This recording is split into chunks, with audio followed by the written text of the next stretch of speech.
Labyrinth City is a place of vast opportunities and thrilling adventures, and it is home to an adventurer named Nick.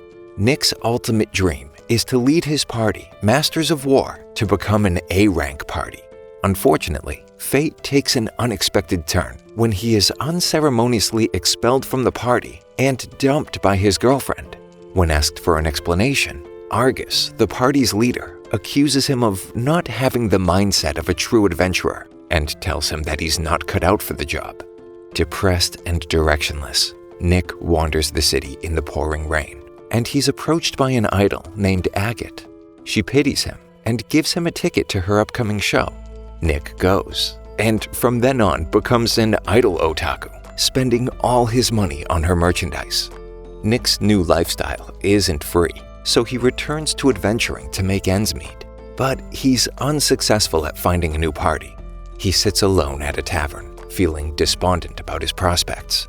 Moments later, 3 dejected individuals, a mage, a cleric, and a dragonian, all sit at his table, each looking as though their faith in humanity has been shattered. Strangers to each other, they all drink, and in unison slam their empty mugs and shout out their distrust in people. They then share their tales of betrayal that led them to their current predicaments. The mage, Tiana, was once a top student at a prestigious magic academy. Due to her exceptional magical abilities, she was subjected to malicious rumors by jealous classmates. Even her fiancé, Alex, believed the rumors and accused Tiana of bullying a fellow student named Lynn. Despite Tiana's protests of innocence, Alex ended their engagement, and Tiana left the academy.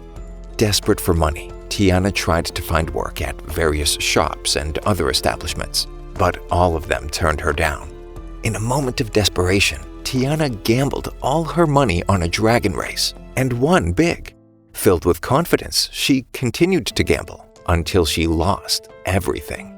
In need of money, she decided to become an adventurer, but her fierce appearance scared away potential party members, and here she is now. Zem, the cleric, used to be a respected member of the clergy in a city that worships the god of divine inspiration, Medlar. Known as Father Zem to the city's inhabitants, he provided them with healing services and had what he thought was a deep connection with them. One of the city's residents, a girl named Miral, had strong feelings for Zem. She would gather herbs for him, and he would compensate her effort with a coin. One day, she confesses her feelings for him, but her being so young, and him being a devout follower of the faith, Zem could not reciprocate her feelings. Feeling rejected, a frustrated Miral accused him of touching her inappropriately in exchange for money. Zem then lost his priesthood and his faith in humanity. Exiled from the city, he traveled aimlessly until he arrived at an inn. There, he encountered a woman, the innkeeper, who was clearly suffering back pain. Seeing that she needed help, Zem offered to heal her in exchange for a place to sleep with her. The next morning, the woman thanked Zem and suggested that he become an adventurer, giving him gear left behind by a previous patron of the inn. Curran, the dragonian, is half in the bag, barely able to form a sentence, and we already know the story of Nick over here. The next morning, Nick finds himself in Tiana's bedroom, along with the other 3. As the 4 awkwardly begin to part ways, an epiphany cuts through the brain fog of Nick's hangover, and he suggests that they form a party and become official adventurers. Later, probably not the same day, unless they have amazing hangover remedies in Labyrinth City, the 4 adventurers officially formed their party and named themselves the Survivors, based on their individual backstories. Nick, who seems to have assumed the role of the team leader, establishes the 3 laws that will guide their group. The first law: no party member should interfere with the hobbies of others. The second law: avoid overspending. And the third law is to always come back alive. The other party members have their concerns about his leadership. Zem argues that the way Nick proposes to handle the party's money could benefit him alone. Tiana also expresses her distrust, and Curran appears ready to just outright steal from the party. Despite their mutual distrust of each other, the survivors understand that they need to both doubt and rely on each other to function as a team. In other words, to be cautious. As G-ranked adventurers, the survivors set off on their first labyrinth adventure, an Aztec-ish temple-like structure that serves as an aqueduct. Since Nick has more experience than the others, he leads the party through the labyrinth and teaches them about the intricacies of adventuring. While exploring the labyrinth, the party encounters slimes, one of which embarrasses Tiana and causes her to slip and fall. Frustrated, Tiana clumsily fires an ice spell in Curran's direction by mistake. Curran quickly defends herself and blocks the icicle shards with her greatsword. Hurt and betrayed, she yells at Tiana, doubting her intentions. Tiana tries to defend herself, but only digs herself deeper. The two lose what little faith they had in each other, and Nick is left to mediate. After defeating the labyrinth boss, a giant slime, the party clean themselves up at a nearby waterfall. Nick points out the flaws in their first expedition together. Given the level of distrust within the party, Nick chooses to reveal his weaponry and abilities, and by extension his weaknesses, to build rapport with his team members. Although he has shown and told the party what he is capable of, he doesn't expect them to do the same immediately. Nick wants his team to decide what they want from the group and make their own choices along the way. Taking Nick's advice to heart, the party members reveal their strengths and weaknesses to each other, and Tiana formally apologizes to Curran, which helps towards clearing up the lingering distrust. After cleaning up, the survivors set out to clear a goblin encampment. By utilizing each of their skills, the party swiftly eliminates the goblins in their way. Tiana discovers a goblin with significant magical ability through her detect magic spell. Nick deduces that the goblin is actually an ogre, a dangerous enemy. Despite the risk, the survivors decide to take on the ogre for the bounty. Curran charges in, with the rest of the party backing her up by buffing her and clearing the surrounding mobs. With a decisive strike, Curran slices the ogre in half, scoring the party a massive bounty. Prying the horn off a dead goblin, Nick loses his footing, falls against Curran, and breaks her pendant. In the past, Curran gazes at a pendant at a little market stall and admires its quality and craftsmanship. The shopkeeper informs her that the pendant costs 20,000 dina, which she can't afford. She returns it to the shopkeeper, but he notices a small scratch on it, calls her clumsy, and demands that she buy it. In a stroke of luck, Curran's teammate Kallios comes to her rescue. He inspects the pendant and then instructs Curran to scratch it. Her nail/talon cuts a significant gash in the pendant, and that's the smallest she could make. The shopkeeper realizes that his con has been uncovered and, afraid of what could follow, lets the real, unblemished pendant go. The next morning, Curran and Kallios prepare to raid a labyrinth. Kallios advises her to leave her belongings behind, which she reluctantly does. Together with their party, they enter the labyrinth and defeat the monsters within it with ease. They reach the end of the labyrinth, where they find a pot containing a snake. Initiating the fight, Curran runs forward, drawing the snake's attention. Kallios orders her to just keep it occupied and they'll make the attack. As the fight progresses, the snake corners Curran and unleashes its glowy magic snake venom. She cries for help, but nobody comes to her aid and she collapses. When Kallios finally comes, he explains the poison's deadly effects and the weakened state of the snake after using it. He defeats the monster, collects its materials, and leaves Curran to die. Curran, not dead, but not great, painstakingly drags herself to the inn where she left her belongings and discovers that Kallios has pronounced her dead and stolen everything she owned, including the Dragon King's jewel. Angry and vengeful, she pulls out the pendant and almost smashes it, but stops herself at the last second. Determined to recover the jewel, Curran starts searching for Kallios everywhere. Eventually, she notices a man eating alone at a restaurant, Fifs, the solo eater. Curran admires Fif's strength as a solo adventurer, and seeing as he's made something of an art of eating good grub, she decides to follow him around and order everything he orders. Fifs picks up on her enthusiasm and starts monologuing aloud about the house specialties and places his orders in a loud enough voice for her to hear. But as was bound to happen, Curran runs out of money and has to return to adventuring, which is what led her to the tavern that fateful night where she met the survivors. Nick, feeling guilty about the pendant, is at a trinket store, trying to find a pendant that looks like the one he's responsible for breaking. No luck.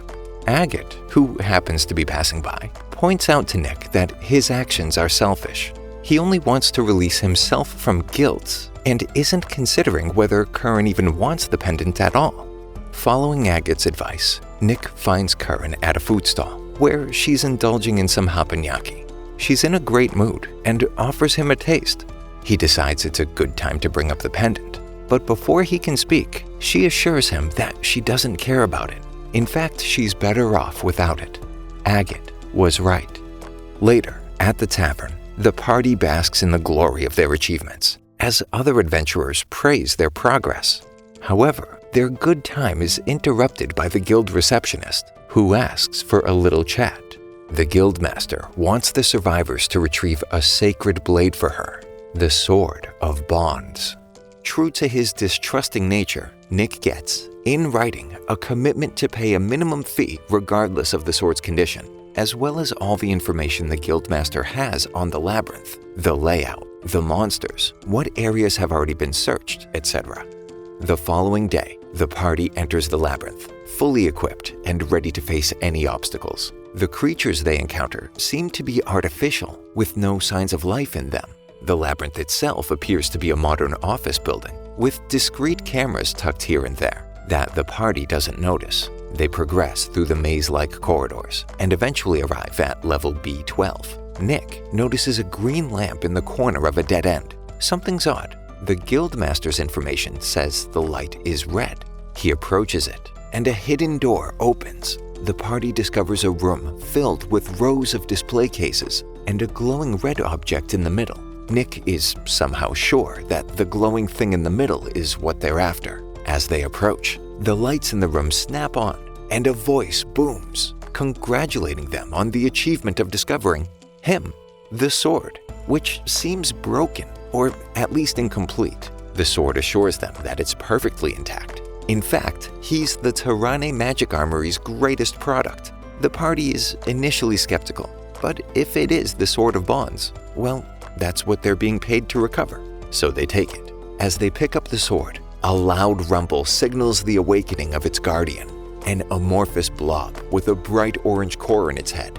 Tiana is the first to take action, casting ice spikes, and Curran rushes in for a more direct assault. However, the blob blows back the ice spikes, effectively removing Curran from the equation. Zem gets to work healing her, and Nick steps up with the Sword of Bonds, but can't seem to do any lasting damage to the monster. He calls for the party to escape, but they're unable to break through the steel door.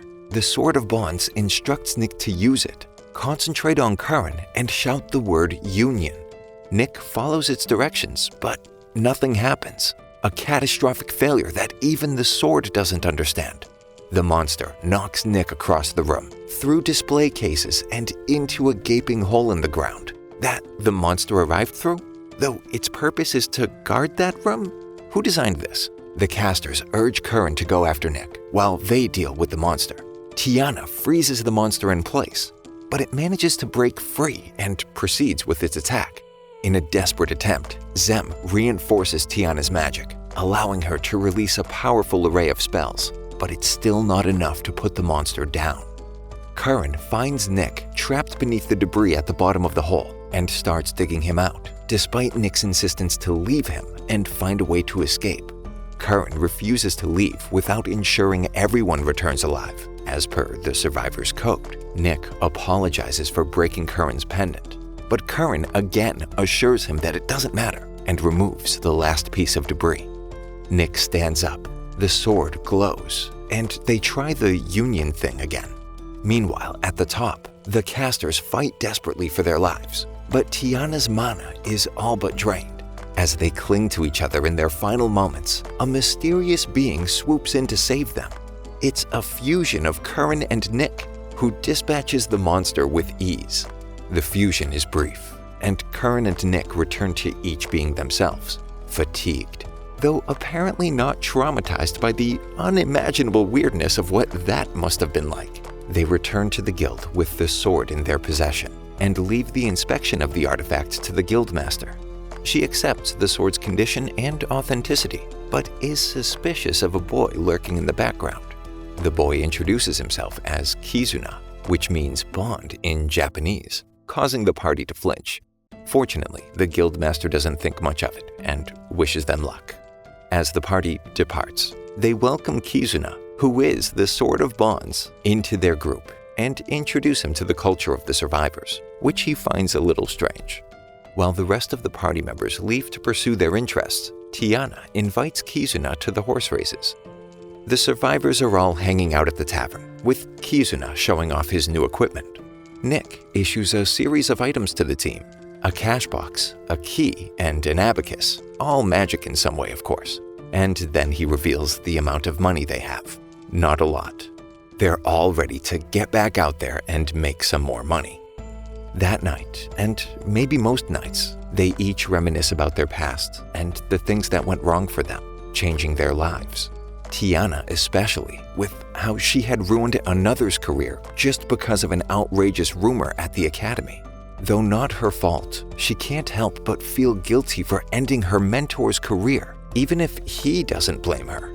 All of them want to return to a past they can't return to, when everything seemed right.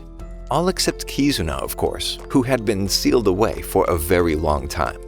The next day, they venture off into an icy labyrinth where they find an ogre chilling in the middle of it. Through telepathy, they wonder at the rebirth of the ogre they had already killed. Nick and Tiana explain that when the miasma grows thick, monsters are reborn and labyrinths are refilled, creating a never-ending cycle. With enough chit-chat, Kizuna bursts into action, rushing the ogre solo. He pulls out his sword and deflects each blow from the ogre with ease. Committing to the final blow, he creates a clone of himself and strikes the ogre from two sides. The ogre falls, and the survivors claim their prize. Though he pretty much just sat there and watched, Nick comments that he feels somewhat tired. Kizuna then explains that he used Nick's stamina and mana to fight. To that, Nick tells Kizuna that he doesn't plan on using Union again anytime soon. It's exhausting. Zem and Tiana go on to enjoy their hobbies, while Curran, Nick, and Kizuna go to get some food. Much to Nick's dismay, they arrive at the cafe where he got dumped by Claudine. Failing to inform them in time, Nick has no choice but to follow them in. As they eat, Nick hears a familiar voice. Right there at a booth, he spots Claudine with a boy having a date. The boy gives her a gift, clearly something elegant and expensive, and she shrills with excitement. Claudine then goes on with a sob story that concludes with her being in desperate need of money. The boy almost agrees to pay for her expenses, but Nick smoothly inserts himself into the conversation and calls Claudine out on her act. The boy is saved from being conned, and Claudine storms away, outplayed. Later, at the tavern, the survivors plan their next adventure, when suddenly a mug of beer, ale, mead, whatever it is they serve in Labyrinth City is poured on Nick's head. It's Claudine with one of her party members, part one of payback for ruining her con on the boy. Nick takes it with the calm and focus of a Buddhist monk and casually insinuates that Claudine is also running a game on the Iron Tigers, her current party. Leon, the leader of the Iron Tigers, invites Nick to deal with this outside, and Nick prepares for a duel. But instead of fighting, Leon apologizes to Nick for Claudine and tries to talk Nick into joining forces. Leon thinks that Nick is masterfully running a con on his teammates. Nick laughs at this exposure of exactly what kind of person, or tiger thing, Leon is, and decides that the only thing for it is to punch Leon square in the jaw. A lot more easily than expected, Nick pins Leon down, but is knocked off him by Beck, the other member of the Iron Tigers, who is then swept off his feet by Curran. The commotion gets the attention of the guildmaster, Vilma, who puts a stop to their street brawl shenanigans, but points out that there are acceptable ways of settling disputes. Leon then challenges the survivors to a mathematics bare-knuckle battle. Thank you for sticking until the end. Subscribe for more videos like this.